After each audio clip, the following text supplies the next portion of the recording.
Yes, people, this is your girl Aleisha Lee, and welcome back to a new episode of Motivational Lee. In this week's episode, we are going to be talking about focusing on what we can control, things that we can do to make sure we are doing just that. But before we get into it, make sure you hit the like button, hit the subscribe button so you are kept up to date with all the newness, and make sure you hit that notification bell also so you will be notified each and every time I upload. But without further ado, let's get into it.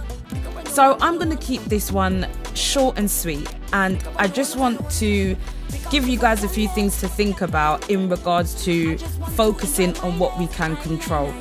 Here is a list of things that you can control. This is a list that was created by Ruben Chavez, and I think it's a great place to start. The three things that I'm going to be focusing on from this list are your thoughts, your perspective, and whether or not you try again after a setback.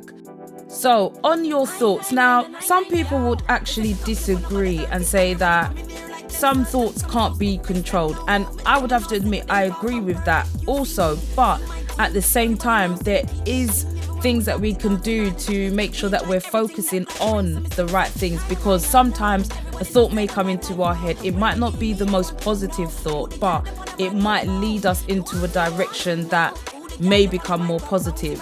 What I'm trying to say is it's about transforming the energy. It's about making sure that although there are going to be times where we're going to have thoughts that aren't as positive, there are things that we put in place to ensure that we change those into more positive ones.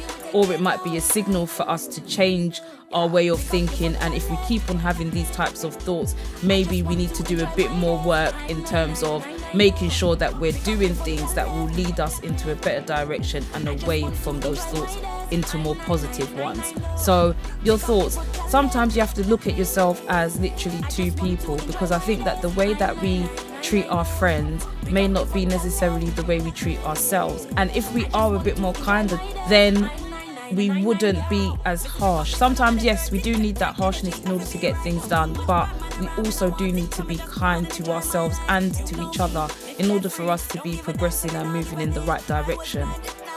Also, perspective, which I believe is in line with your thoughts. Having a different perspective of things, or being able to look at things from different perspectives, will definitely help you along the way. Obviously, you can only control your perspective, but there is ways where you can try and look at things from another person's perspective in order to broaden your perspective as well.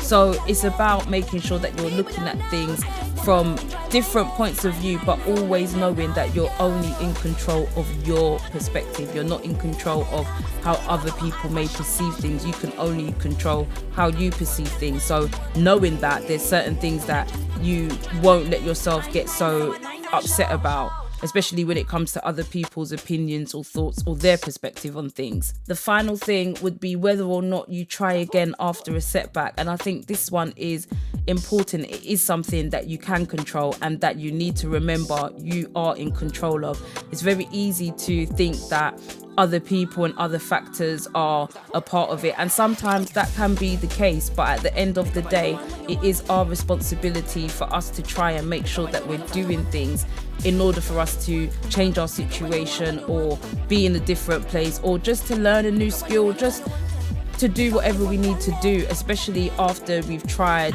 and it might not have worked out. The more you try, the more experience you'll have, and the closer you will be to succeeding. I think people underestimate the power of failure. They look at it as, oh my God, you failed, you're a waste, you're nothing.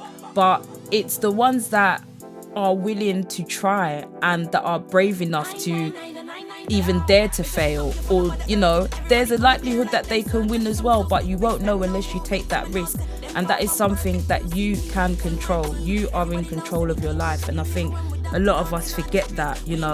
We have a lot of power, and it's about us learning new ways for us to harness that power and to use it to help our people, help ourselves, and just make the most out of life.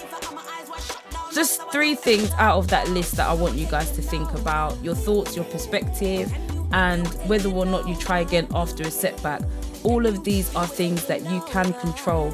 and it's about finding the ways and doing what's best for you in order for you to just get the best out of yourself. And by you doing that, it will rub off on other people as well. People will feel inspired by what you're doing, because you never know who you're motivating just by doing what you're doing and what you've been called to do. So don't forget that. Make sure you check out that list as well. It's a good place to start. 26 things you can control, and that will help you not to worry about all of the other madness that is going on in the world, because a lot of it, unfortunately, we don't have control over. But one thing we definitely do is of ourselves. We've got control of how we conduct ourselves and what we choose to do. We have free will, and we can make great decisions each and every day.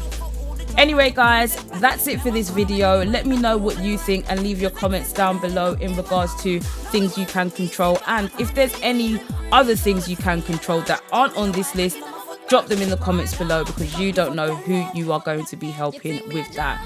Definitely, you're going to be helping me too. So drop the comments. Don't be shy now. But yes, people, I will catch you in the next video. Make sure you have a great week, and yeah, stay blessed. Done now.